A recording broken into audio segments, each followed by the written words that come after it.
Do that this time also. This lecture doesn't take that long. Okay, cool. So we're here to talk about opening proposition, which to many people is the most frightening position, and everyone freaks out. We're going to lose, etc. So I'm going to do a couple things. I'm going to talk about opening proposition generally, very quickly, why I think it's really valuable, kind of how I think you should think about being the opening government.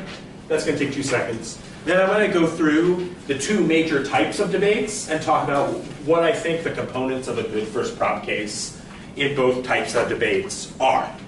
And then that will be the lecture. Okay?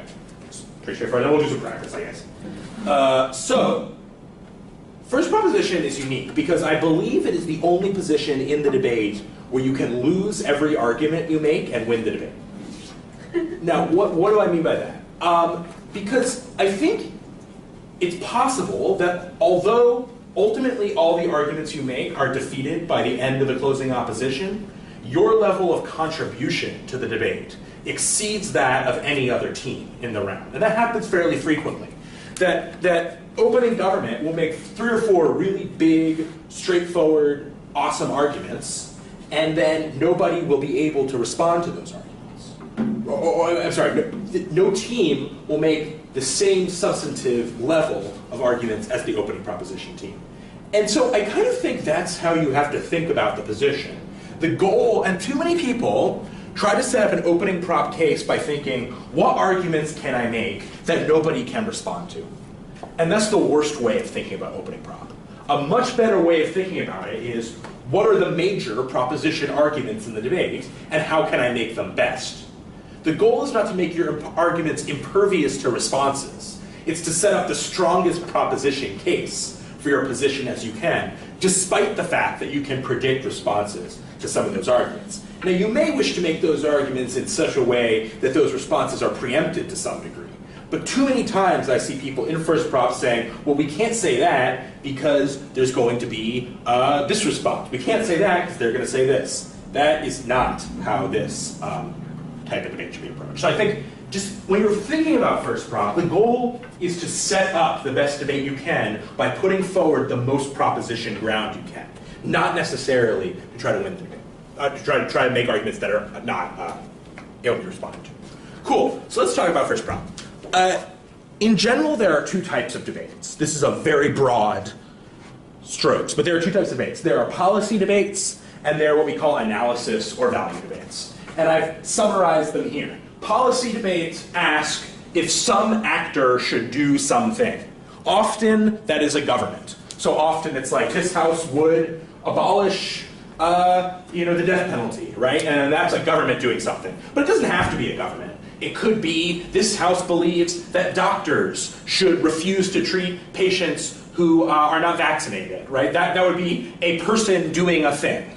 Or this house believes that parents should install spyware on their children's computers, right? That was the motion I saw. So that's a person, a group doing a thing. Doesn't have to be a government, often is a government. So that's one type of debate. It's called a policy debate. Should we do X? Another type of debate is called an analysis debate or a value debate. And that asks, rather than should we do X, it asks, is the following statement true or false? So for instance, this house regrets the Arab Spring.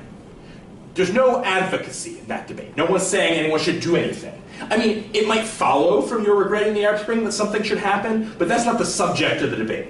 The subject of the debate is, do we regret the Arab Spring? Is that statement true or false?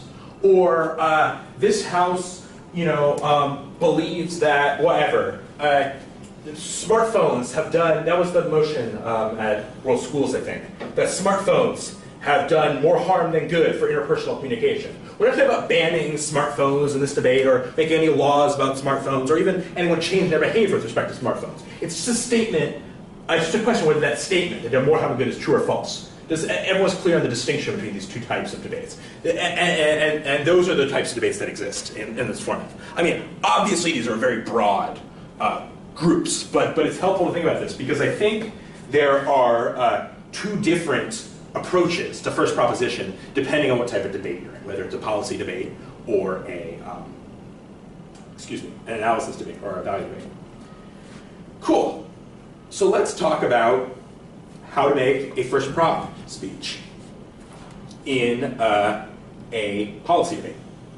Okay?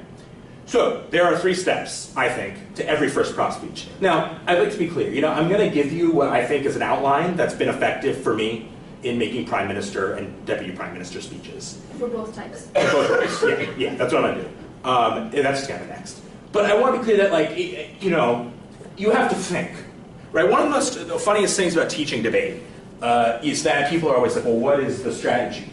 And I can give you some ideas as the strategies that have worked, but you have to be willing to adapt to circumstances. Many people are looking for some type of magic solution. So I'm going to give you an outline. I'm going to say this is what I think typically makes a really good first prop speech. But there could be instances in which parts of it don't need to be used, etc., and you need to make those value judgments on your own. Makes sense? But this applies in a lot of cases. So, you're the prime minister in a policy debate. Here's the first thing that I recommend you do is make, and you've probably heard some of this maybe in different words.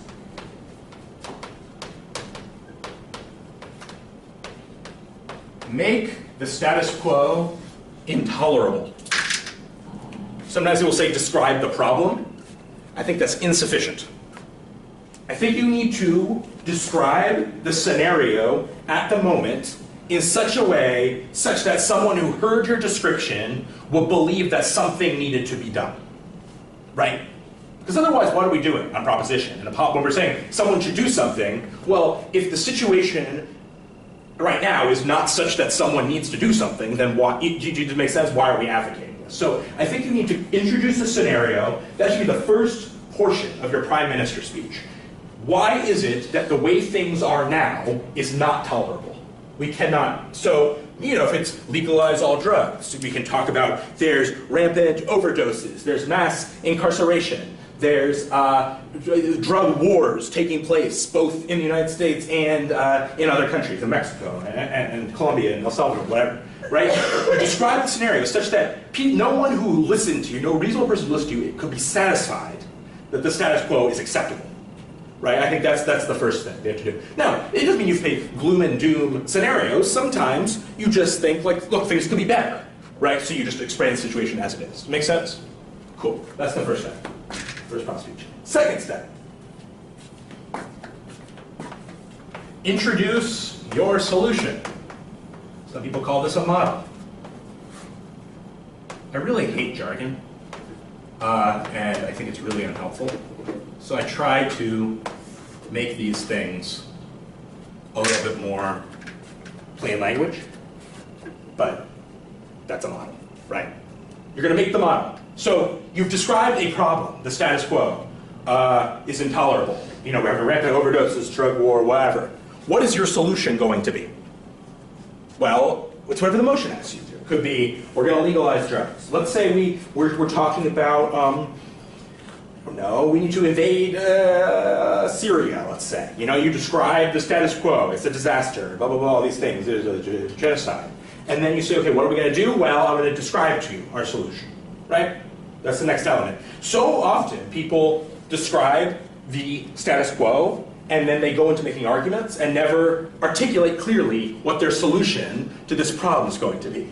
Wrapped up in this is, like, trying to think about whether your solution attempts to solve the whole problem or only part of the problem, right? That's often a big issue that happens in debate and makes debaters on first proposition less effective. Because they come out and say, we're going to solve the problem. And then opposition says, well, you don't solve the entire problem, right? And that's something you can avoid. It's still good to solve a part of the problem. So, first 2 steps. Make the status quo intolerable, introduce your solution. Then I think there are 3 questions you need to answer. I call these the big 3, right? So there are 3 questions. The first is, why? So big 3.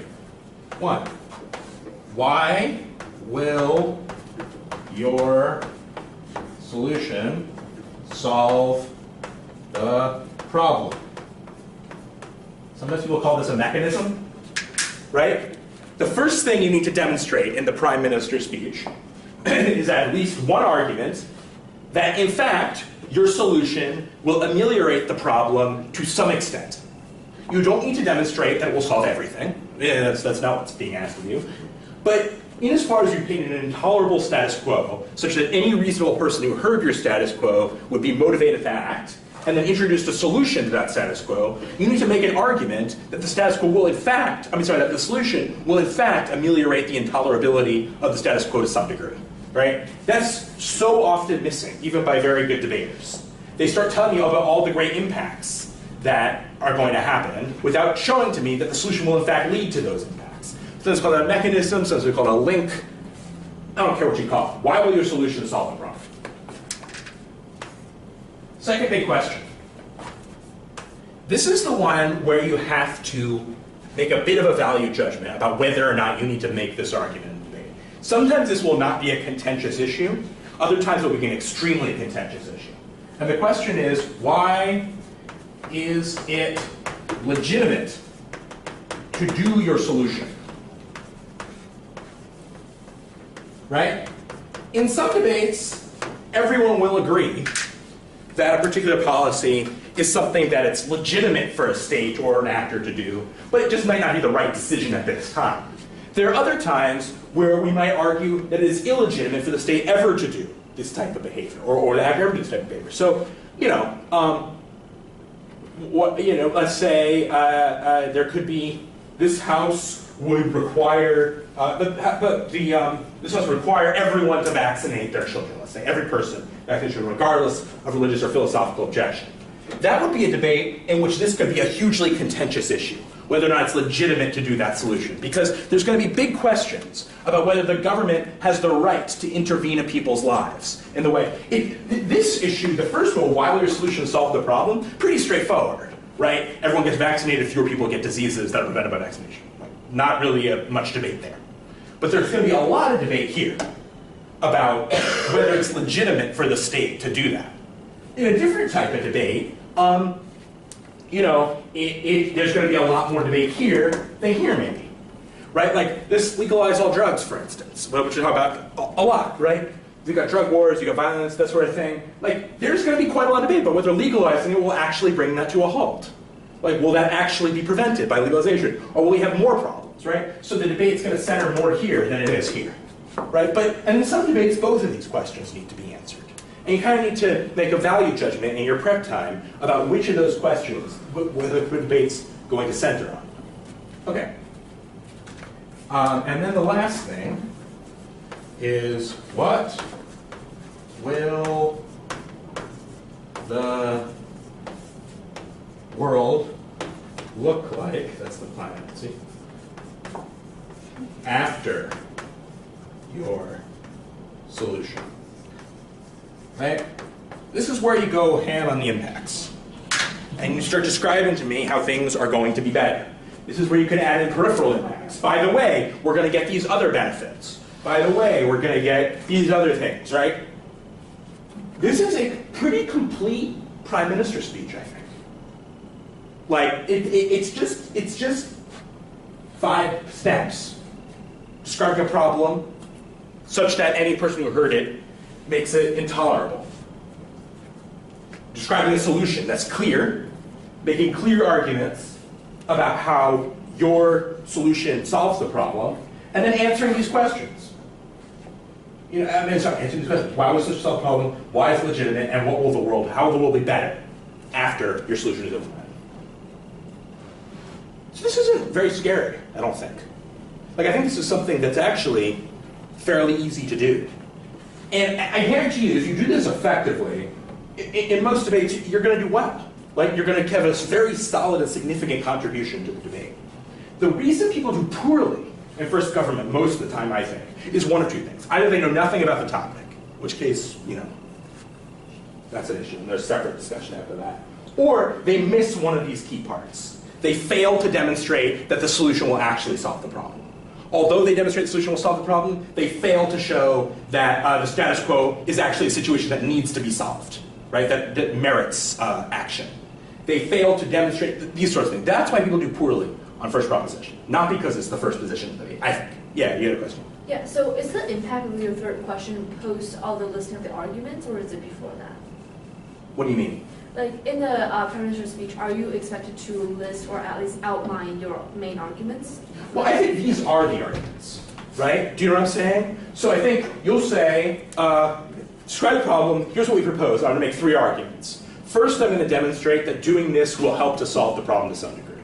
Second, I'm going to talk to you about why this is the appropriate role of the state, of parents, of teachers, of doctors. So third, I'm going to talk to you about these other things we're going to get. So your second thing is more like principled approach and Exactly. more pragmatic. Exactly. Exactly. Yeah. And remember, like what I'm saying is this is just, you know, it's a frame. I don't think you should come up and say, I'm now going to answer the big 3 questions. You know, I don't think that would be great. Okay. Let's talk about Deputy Prime Minister's speech. Deputy Prime Minister's speech is very interesting in a policy way. In many ways, I think it's the most important speech in the room. But it's not quite as complicated. It's actually really straightforward. I think the first thing you obviously need to do is respond to the leader of the opposition. So the leader of the opposition is going to make positive arguments, right? They're just going to do 2 things. One, they're going to respond to the Prime Minister. The leader of the opposition is going to say, the Prime Minister said X, Y, and Z, here are my responses to X, Y, and Z. We'll deal with that in a minute. The next thing the leader of the opposition is going to do is they're going to make positive opposition arguments. They're going to make independent case in favor of whatever advocacy position they're taking in the debate, right?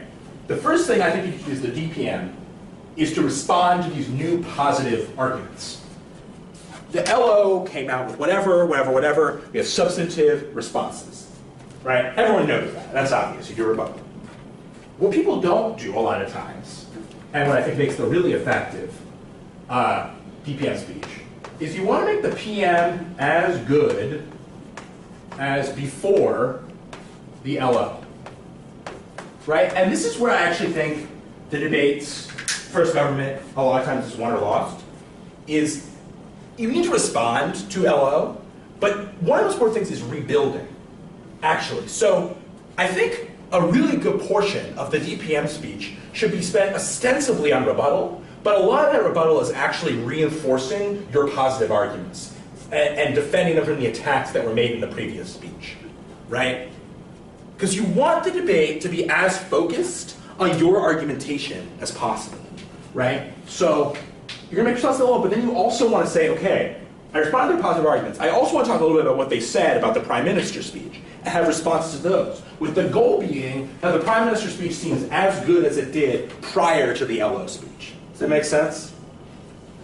Okay. The last thing you want to do is one, at least, maybe 2, but probably 1, impact-heavy argument. New argument. New argument, correct. The Deputy Prime Minister should have a new argument, and it should be an argument with some degree of weight. And this is a decision you need to make with you and your partner, but I think a lot of people do this absolute front-loaded, where they're like, we're going to put all of our major arguments in the Prime Minister's speech, and DPM's just going to come up with something on the fly. I know very, very talented debaters who do that, and it works for them. I don't think that's the right approach, in my opinion. In my opinion,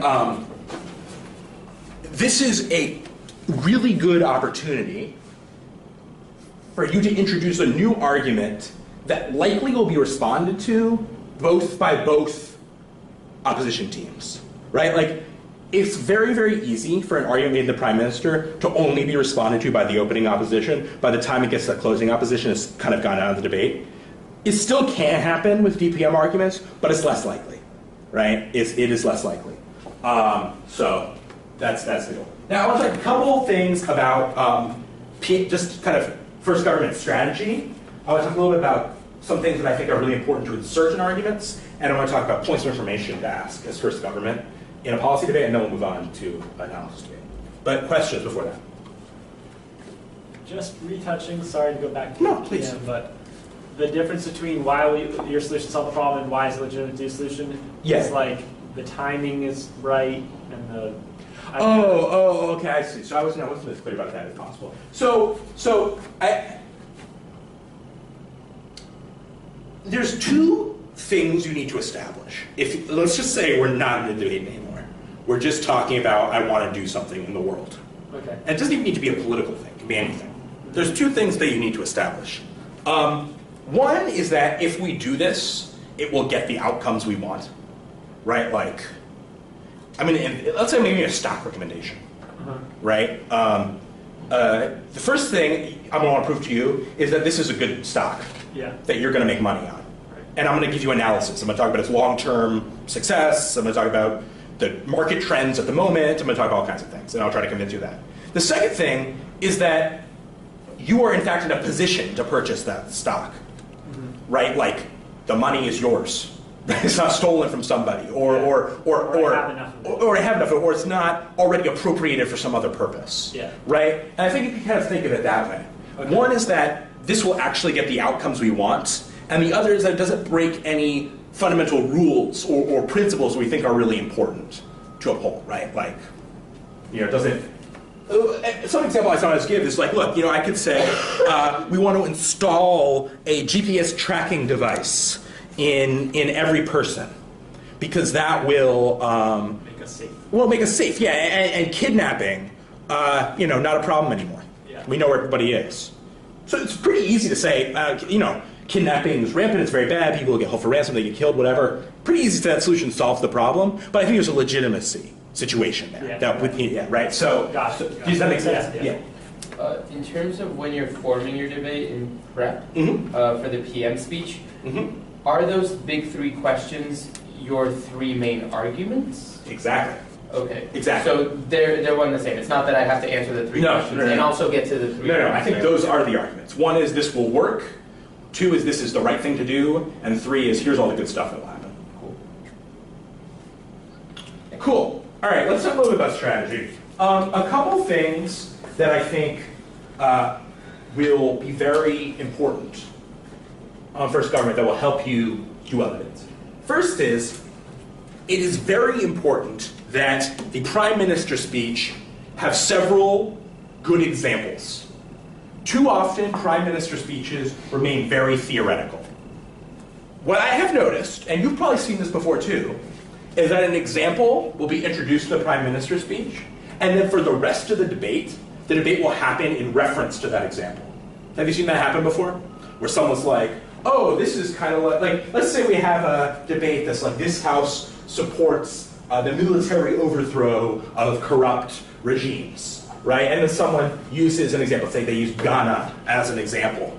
Then the rest of the debate will, although it will be the general topic, Ghana will be referenced over and over again, right? And the debate will kind of happen in reference to that example, right? I think if you can do that and set up an example that kind of becomes the linchpin of the debate, it keeps bringing the debate back to your analysis and your arguments.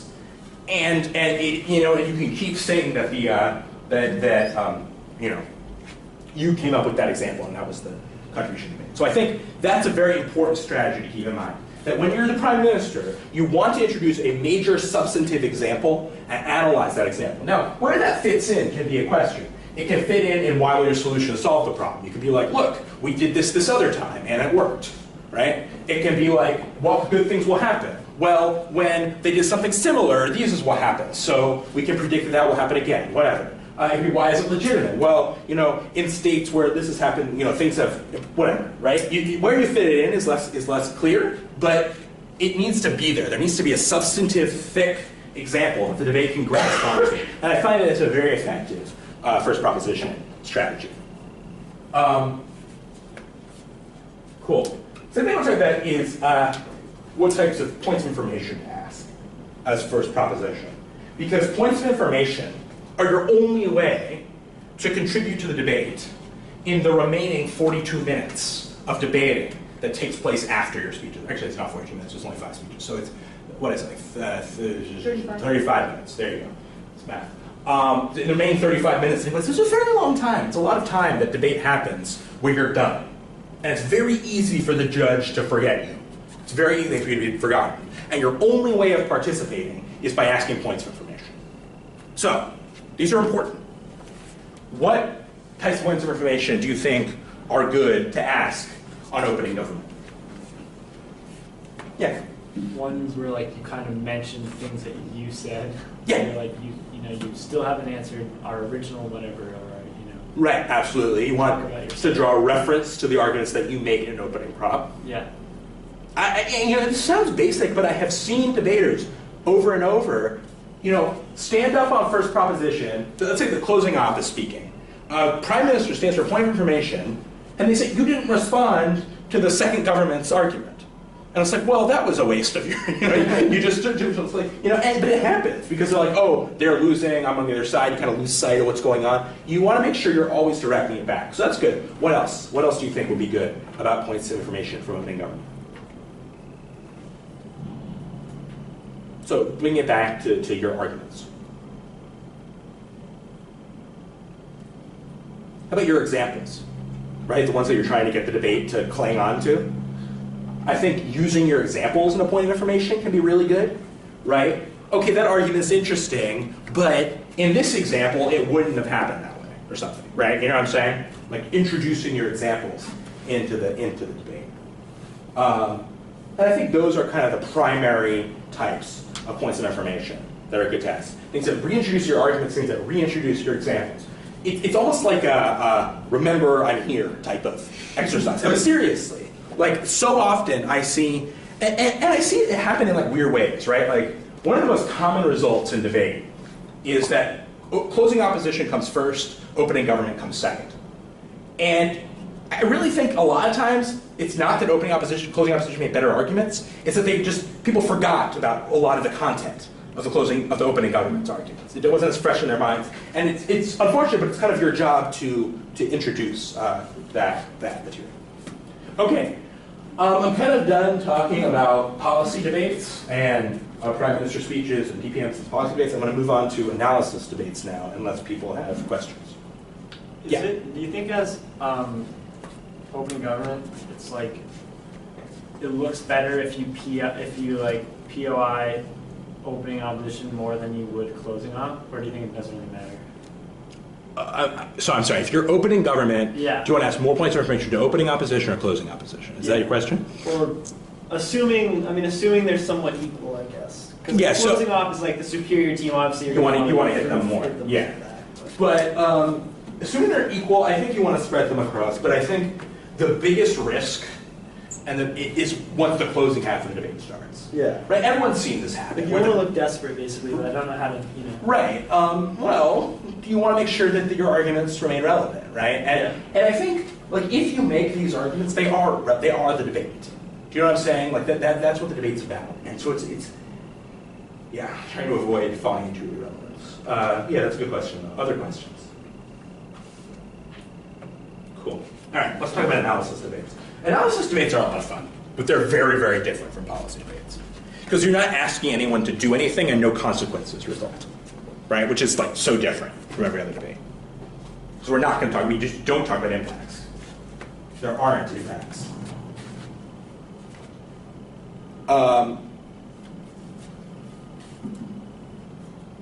Okay, so what's the first thing you do in an analysis debate? This is where teams lose, always. In analysis debates. Define X. Define what the statement means. What is the Arab Spring?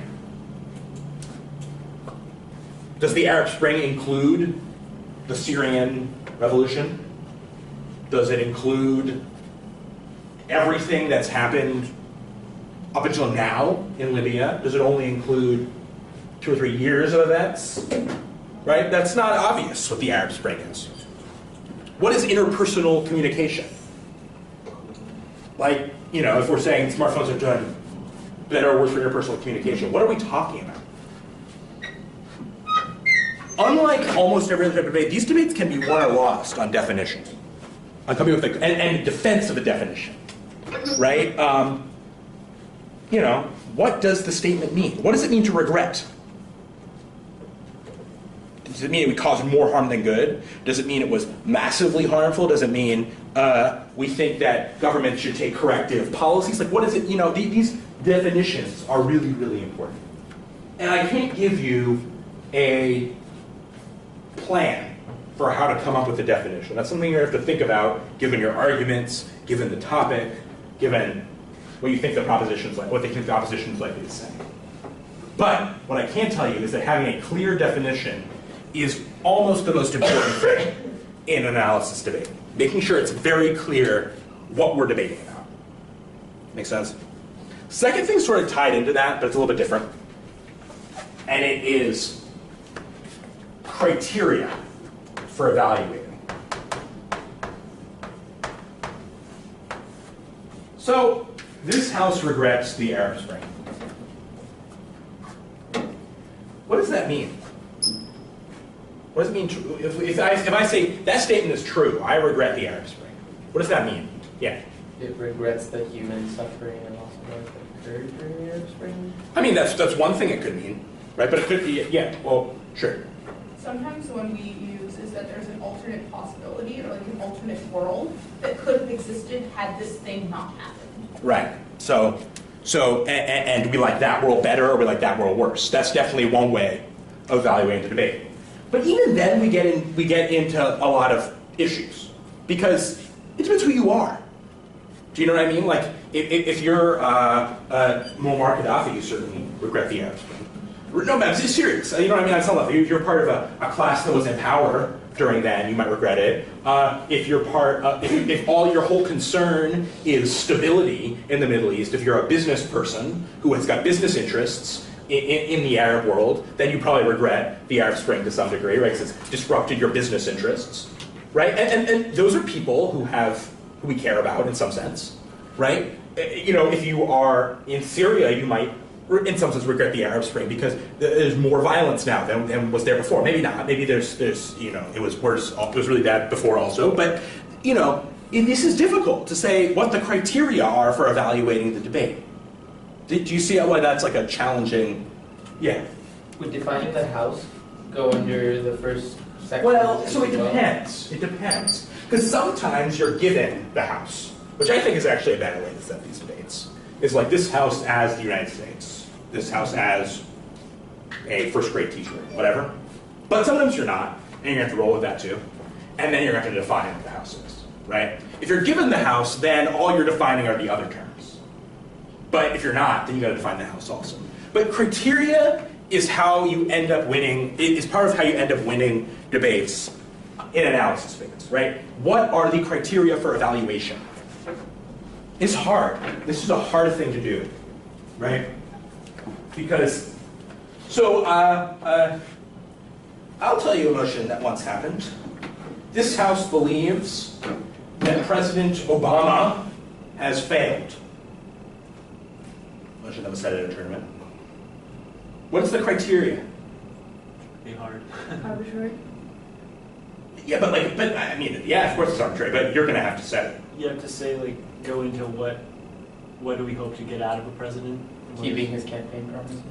So that's one possibility, that he made promises. So the way we're going to evaluate this debate is we're going to say on opening government, President Obama has failed. He did not fulfill a majority of his campaign promises. And if we can demonstrate that to you, then we've won the debate. That's one way you could do it. Sure. What's another way? Would that move the nation forward in terms of just cultural, political progress? I'm sorry? Moving the country forward in like social, cultural, political progress. Sure. So you could say, I mean, but you know, that might be, yeah. So that's good. You could say moving he moved the country forward. Has there be advance under his presidency? What's another thing? Just like you could be some more economic about it. You could be like talk about his like spending on wars. Like I don't know how you would frame that in terms of like a broad sweeping. He has failed as president, though. Right. No, this is why these are difficult debates. Yeah. Right. You know. Here, I'll give you another. The majority of the decisions he was faced with, in which he had an option, he chose the more damaging one. I don't know. That's sort of too broad. But. Right. Is this motion actually taken seriously by like? This sounds like Yeah. What level was this debate at? It's just like a American BP tournament. Okay. It felt like it was like really vague for like a. I think it was a final. Really? Really? Yeah. Oh dear. But like, why is that a bad debate? I mean, don't you think that's an important cultural No, I think, discussion to have? I think the It's top like a half. dinner table discussion. No, I It's like, think the top half because it would is screw so over broad. the bottom half. What'd you say? I think the top half has full capacity to screw over the bottom half. Yeah, I mean, but so this is the great thing about PPA, that you're penalized for doing that. Right, like in some sense, right? If you set up a bad debate such that there's not debate to have, Right. that's bad. Yeah. Do you know what I mean? Like, you're supposed to make, the goal is not to make it so that there's nothing to talk about in the bottom half. No, but I would feel like this motion compared to other motion, it's just harder for the closing half to. Yeah, right. That's what we're talking about. Don't Yeah. you- with that motion, don't you think it's extremely advantageous to be in the top half? Yeah. Because imagine the kind of bullshit that could come up. It's actually the OG, because, you Okay, also know so, OG has. so why do we think this? This is a good chat. Well, I think that it would be especially advantageous to the opening government, as like so long as we assume you make something of a sensible argument Yeah. for why it's failed. Because then, like, I don't know, in opening up, you don't have to preempt that as much as you. I don't know. It's just like Well, you can do two things in opening. there's just so many things you can say that it's hard to kind of prepare to what you want to say against it or in support of it all. Yeah, that's right. But you also don't know that the judge is going to be persuaded by your criteria, Yeah. right? Like, the more outlandish you get, the less likely the judge is to be persuaded by your criteria, right? So this is the thing. We're walking this thin line between using criteria that's advantageous for our side, but nevertheless sets up a robust debate, right? And then that's the challenge. And so what I have found to be effective is going as broad as possible. So this, if I said this is Obama has failed, I would say the criteria we're going to judge this debate on is, I think that, if I were to open government, I would say the average American is worse off now than they were before Obama's presidency. I think that's a total, and then you can, but see, actually I'm glad we had this discussion because you've sort of sat on what's difficult about these debates, is they can be about anything. And the team that sets up a solid criteria that the debate can revolve around goes a very long way to setting up a robust debate and winning the debate. I really think they do. Here's another analysis debate, very, very different from Obama. This House believes that multiculturalism is bad for feminism. So we have two words we need to define. You someone want to explain multiculturalism? I can better define the latter, but I think that, Okay, go for it. is it trying to get at feminism should align itself with other racial equality movements? Not exactly. So multiculturalism, actually, I think there was an info slide for this debate. Alright. But multiculturalism is a position in political philosophy that endorses what are called group differentiated rights. So the idea is that, to some extent, and there's debate about to what extent, states should refrain from infringing on the ability of racial, ethnic, religious groups to self-govern. So for instance, if a Islamic community wants to require women to wear facial coverings or head coverings in public, the state should not prevent them from doing that. Do you understand what I'm saying? Or it's often clashed against what we call classical liberalism, right? Maybe that if, whatever. So group differential rights. So you can see why some people might think this is bad for feminism, right? Because there are a number of groups who want to impose policies or rules or norms that seem, at least to us, many of us, harmful to women. But would you define which wave of feminism you're in? Because wouldn't it be not damning to a third wave, but damning to a second wave? Correct. Yeah. So this is an issue, right? This is a hard debate to define. So let's talk about it. How would you define it? I mean, if I were Gov, I would say damning to the second wave feminism. Yeah. So would you want to explain the difference between second and third wave feminism? Let's see. So I think second wave is more like you're infringing upon okay. Third wave is much easier to define. It's like women can do whatever the hell they want. So Second wave feminism is when, if you don't mind. Yeah, go ahead. Second wave feminism is when women were so fed up with oppression that they were starting to just try to start a society without the involvement of men, right? So they were rejecting things that they felt continued to oppress them, like bras and a lot of women involved in the movement started to refuse to stop having intercourse with men. They just didn't want it. They were so fed up. They just didn't want that to be part of it. So yeah, okay. So then we usually about third wave. It's just like there's less of like this woman overall doing something against patriarchy. Exactly. So yeah. So I think this is the distinction. Because I mean, it's true, this did happen, but it was fairly extreme versions of second wave feminism. But I think second wave feminism, as far as I understand it, views the women's struggle as women contra the patriarchy. Yep. That there is an oppressive force in society, and that those women, and that it's forcing women to behave in particular ways, and women should not behave, should actively resist behavior in those particular ways. Then third wave takes a different approach, which says more, this is obviously hyper overgeneralized, but says that women, what we really should hope for is that women can be autonomous to make choices about what to do with their lives. And if that means they want to live in a particular way that might have been viewed as oppressive or harmful by some other women, it's not, we should let them make that choice. They should be allowed to make that choice. They should make that choice. Is that? It's like a hiccup. Oh. She's been doing it. She's been sneezing weirdly and hiccuping weirdly, and she sits in the back of the room. So I just take up weirdly. That's all it is. I'm over it. It's good. What's up? Yeah. Like, I think the problem I have is like when I hear questions like that, I just want to say, I want to, like, I just go straight to my ideology and just like allow each person to make their own. Right. Like I'll probably like be really anxious, and then she's like, why can't we just have each woman choose their own version of feminism that they want to follow, and then like allow. I guess I just have to put it into an argument, but like Right. then allow whatever culture they feel like would best represent them. As long Right. as Yeah, I it's mean- a culture that was like so patriarchal that they weren't. Well, I mean, that's the question. Right? Yeah. We're talking about these cultures that are so Yeah. patriarchal. So And Right.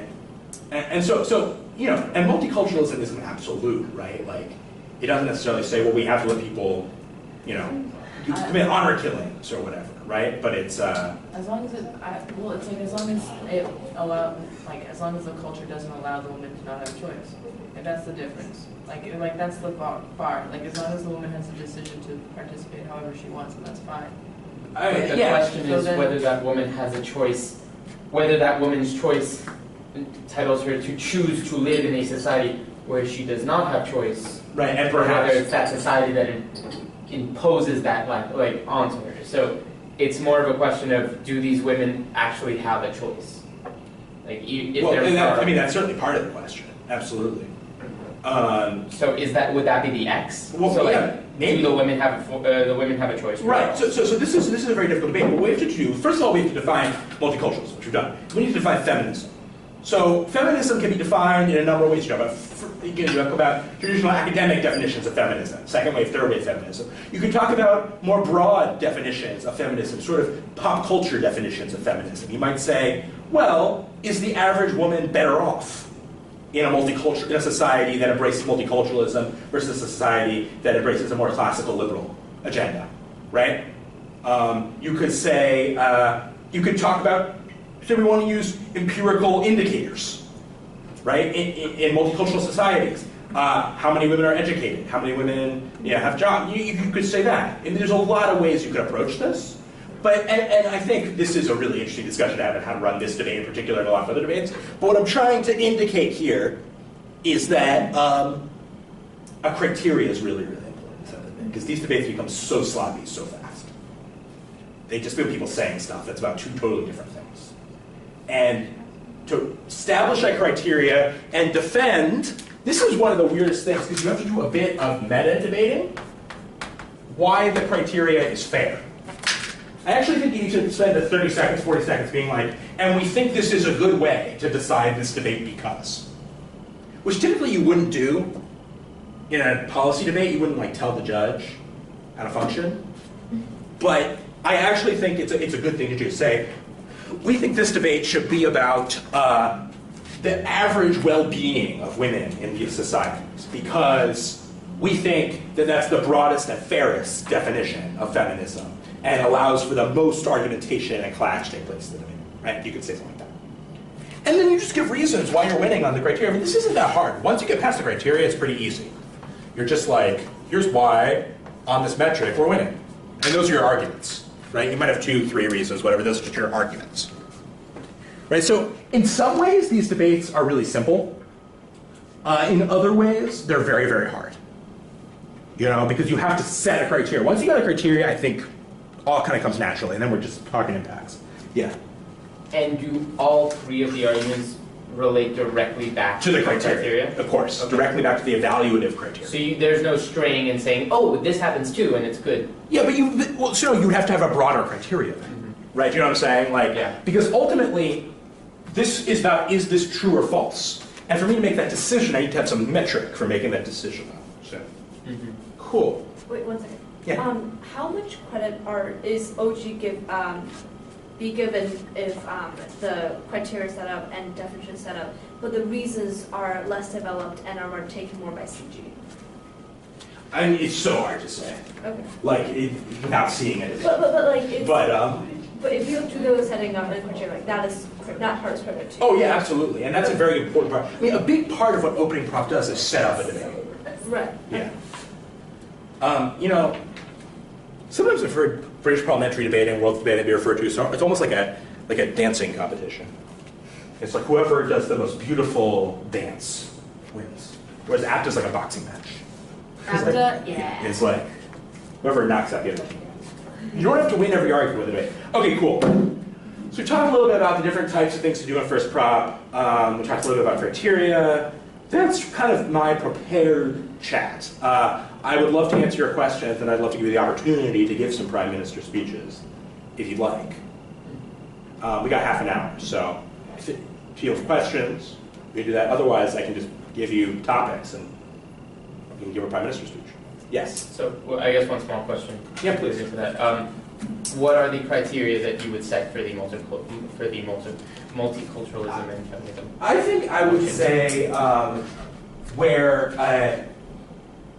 I would say 2 things. I would say we want to look at 2 factors. One, where is violence against women lowest?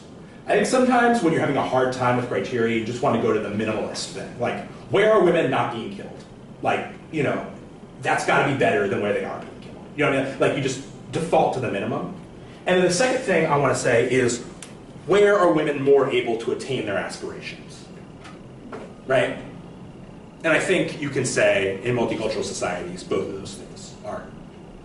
But then you have to have a debate about what an aspiration is. I mean, seriously. Because you know, like, it's not just, we have a tendency, I think, to be like, oh, like, these people are raised in like crazy societies and they want to like wear burqas and stuff. But like, we all want weird shit that has to do with how we were brought up, right? We would want totally different things if we were brought up somewhere else. So it's unclear that any aspiration is like more legitimate than any other one, you know? So does that become the debate then? It can be. That's an awesome debate. It was the Euros final. I recommend you watch it. Yep. What is the time breakdown of when you model or when you define? So this is a really great question. This should take, unless with very rare exception, this should take no more than 2 minutes. These 2 things together. You want 5 minutes to do clear mechanistic work, clear principled argumentation, clear whatever. Over here, it really depends. Like, because sometimes the criteria is what the debate's going to be about. Like, how do we adjudicate this type of question? Other times, it's really going to be a lot more about your reasoning, and it really has to be evaluated. I wish I could give you a more concrete answer, but I sort of can't. But this one I can. And you know, keep in mind that probably 80-90% of debates are policy debates. Analysis debates tend to be finals. They kind of lend themselves well to finals because people can have like flowing philosophical rhetoric. But they sometimes occur in in-rounds, and I've seen them in in-rounds. Also, you want to win the final. Okay, what else you got? Cool. What are we thinking for deputy for the second? Oh, for the second speech? So you want, it's a lot of the same things. It's a lot of this. The leader op responses and making the PM as good as before. And then you might have additional reasons, right? You might have like additional reasons why you're winning on the criteria. But it's a lot of the same. as, I mean, really what I want you to take away from this about DPM is the importance of rebuilding. Like, I think that's really my primary thing about Deputy Prime Minister, is that it's not just rebuttal and construction. Rebuilding the PM's position in the debate is really important. Okay, who would like to do a Prime Minister speech? Cool. So why don't I give you all topics, and then I'll give you like 6 or 7 minutes to prep. Actually, it might be fun to do the same topic. Then do multiple Prime Minister speeches, see how that goes. It'd be interesting to see if How it's people- like, how we define or How people do it differently, yeah. All right, let's do that. Let's say this house would require new fathers to take paternity leave. Once again. This house would require new fathers to take paternity leave.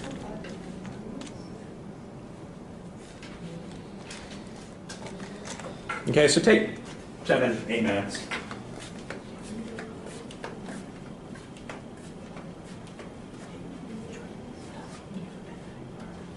I have one. No, just this one. There's there might be something there. No, this is fine. Thank you. Wait, sorry, are we giving you a full Prime Minister's speech? Yeah.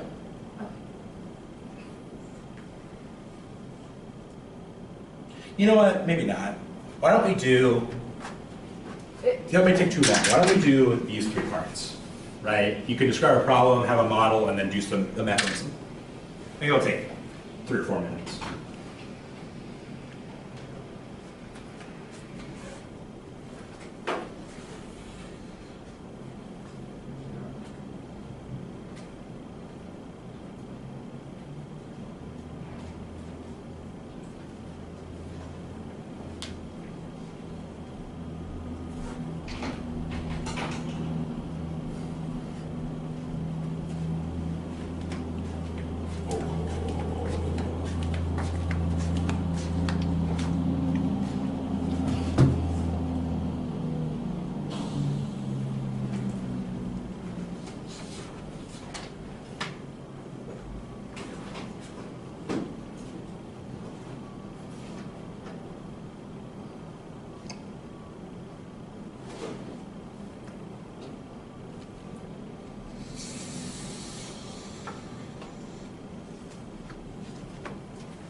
All right. One more minute.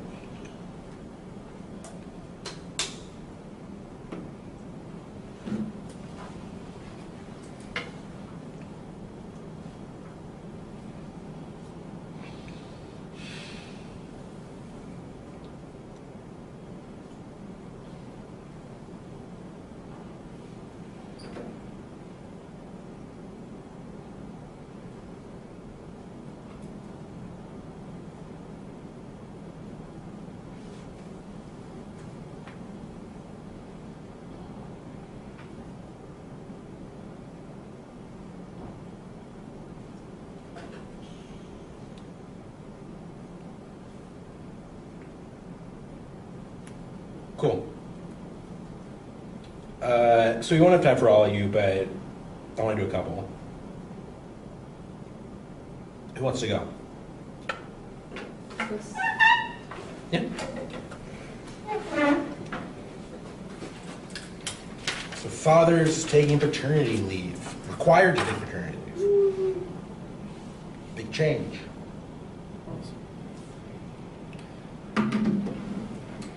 4 minutes, right? Yeah, or so, ish. Gotcha. Not Thank so you. worried about time. Gotcha. Thank you, Mr. Speaker. I'm excited to have this debate as I think it's an important one because the status quo is currently sexist. I'll explain. It reinforces gender roles. It sets the idea that men have to continue working and women are the ones that care for the children and the ones that stay in the house.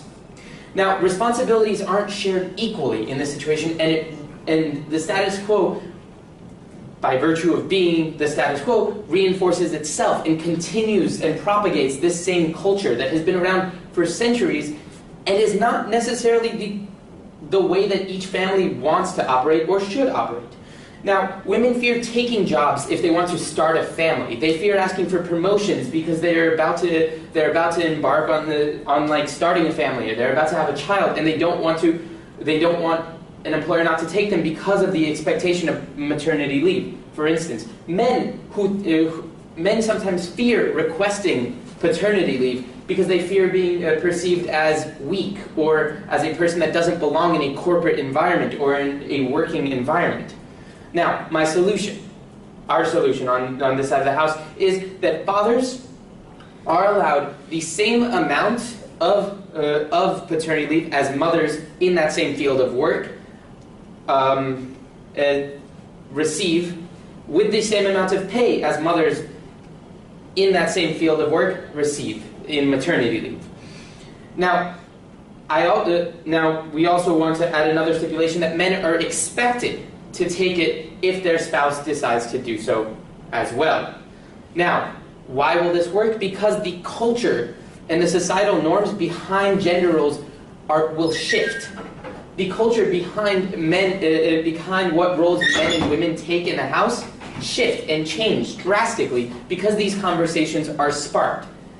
Not just across the board as a country because we've set in place these new laws, but also within each individual family. In instating this policy, we force these conversations to happen. Now, thank you. Cool. Oh, that was good. So the setup was really solid, like the problem solution.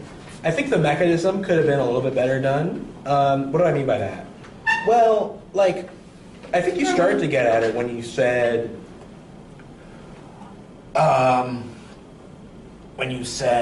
excuse me, that this will force these conversations to happen. Mm-hmm. I think that's like really where your change advocacy is coming from, right? Like, because we now have this law, people are going to have to change their behavior, make choices, But I think you can do a better job explaining to me how we get there, right? Rather than just saying it forces these conversations to happen. Okay, How do you link those? Well, I would say something like, look, it used to be the case that it was just sort of thought of that the mother was going to take paternity leave. Now both parents have to. So all of a sudden, at the very least, the father's going to be engaged in childcare that he would otherwise not have been engaged in, for at least some period of time. What is that going to do? Well, it could do a few things. One thing that it could do is it could demonstrate to the father that childcare is a more difficult task than he perceived. like one of the big problems is that men think childcare is easy. And they're like, it's very simple, I could do it. It's important that I go do my difficult job. Well, you know what I'm saying? Like, and I think that notion is challenged by being forced to do that. The second thing is by giving the woman the opportunity, at least for some period of time, to be the breadwinner, right? It may be the case that some men prefer that arrangement, and some women prefer that arrangement, and they would never have been exposed to that arrangement in the absence. Do you see what I'm saying? You give scenarios such that it seems likely that these things are going to happen. So would those be the examples, or would you think of a more concrete? Yeah, I think those could be examples. I mean, sometimes you don't have any because you've never done it before. Yeah. So you just have to. All right, Joy. Oh, yeah. All you.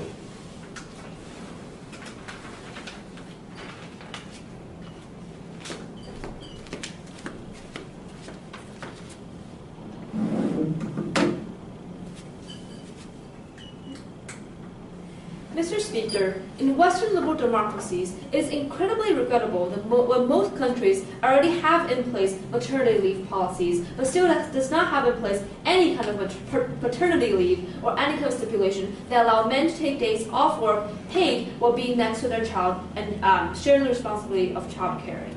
We thought for this issue by bringing today the motion, this House will require new fathers to take paternity leave. We structure it in the way that Switzerland have it in place most of the time. Whereas the Switzerland model is shared, we have it in place that the paternity leave and maternity leave could be shared or not shared depending on the parental arrangement. We think that in doing so, we solve for two issues mainly.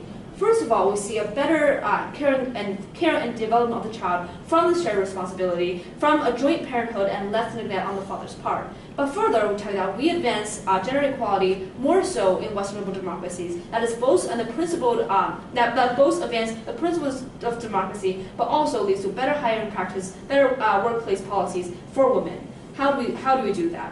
First of all, in democracies, we think equality is an extremely important principle. Not just because we can say now all people are equal under the law, but rather we think that responsibilities has to be shared across the board. And not just the fact that father work and woman take care of the house is sort of equality, but rather we think that mixing up the role and taking away the stereotype or discrimination against women because of the appearance that they cannot work outside of the house. We think that by doing so, we conform more to the ideals of principles of democracies.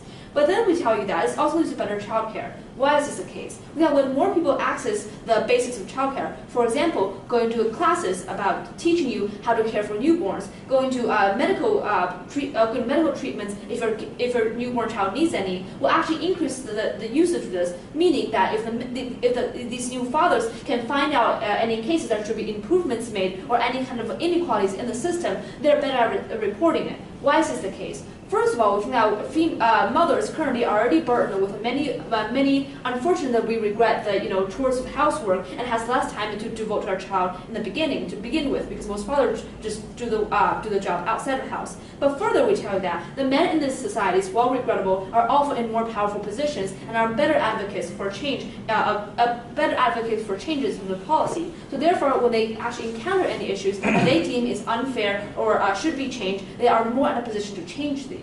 But then we tell you why this will, in the long term, lead to better hiring practices in the workplace.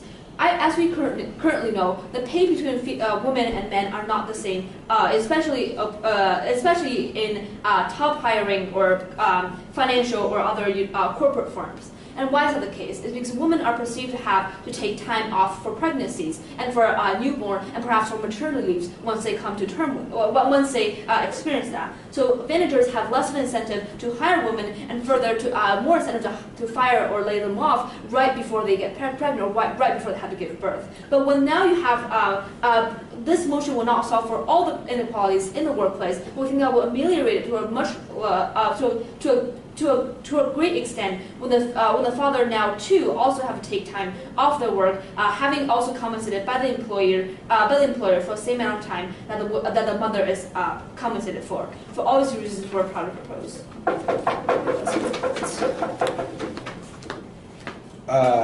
Great, thanks for that. Can I add on? I feel like I ran out of arguments. No, that was good. No. I mean, you did good arguments. You didn't lose out anything. What were you at on? No, I like the stuff about hiring. I thought that was interesting. Why did you set it up that it could be, like, why do you still require the mother to do it? No, I'm not saying required. I'm saying like in these countries, because mothers are like most Western, like European countries already have maternity leave in place. Mhm. So like, but I don't know if it's true, but I don't think they have maternity leave in place. So I'm just like saying. Right, okay, yeah.